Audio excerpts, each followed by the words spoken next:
Au nom du Père et du Fils et du Saint-Esprit. Amen. Le Seigneur soit avec vous et avec votre esprit. Nous célébrons aujourd'hui le 14e dimanche du temps ordinaire de l'année C. La première lecture est tirée du livre d'Isaïe chapitre 66, versets 10 à 14. Le psaume 65, Terre entière, acclame Dieu, chante le Seigneur. La deuxième lecture est un extrait de la lettre des saints pour l'apôtre aux Galates, chapitre 6, versets 14 à 18.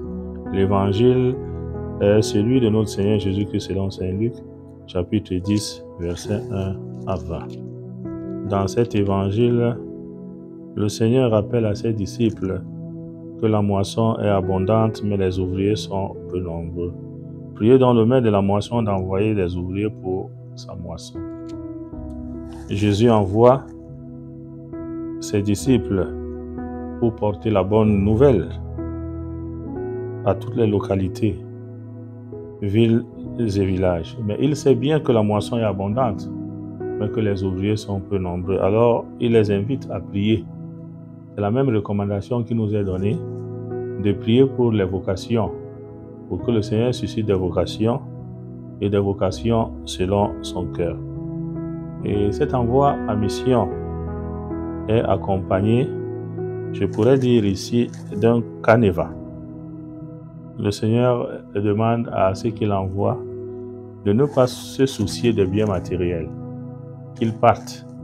Toute maison qui leur sera ouverte et où ils seront accueillis, la première des choses, c'est d'implorer la paix. Paix à cette maison, à ses habitants. Et il leur assure aussi que dans l'annonce de la bonne nouvelle, ils ne seront pas toujours bien accueillis.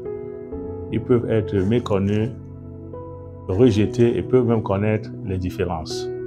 Mais qu'ils ne se découragent pas, qu'ils n'adoptent pas le chemin de la violence, mais qu'ils continuent toujours leur mission.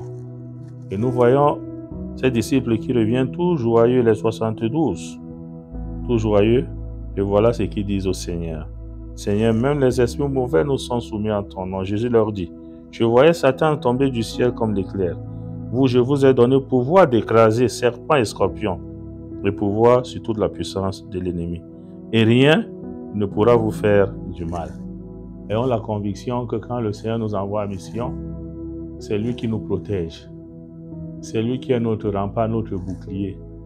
N'ayons pas peur des forces du mal, ni même de la méchanceté des hommes, parce que nous sommes protégés par le Seigneur. Soyons joyeux dans l'accomplissement de cette mission. Mais notre joie doit encore être plus grande, sachant que nos noms seront inscrits dans le livre de Dieu.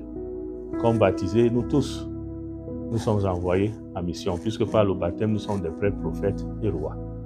Alors, demandons au Seigneur la grâce d'accomplir notre mission là où nous nous trouvons, dans la fidélité et surtout dans la foi.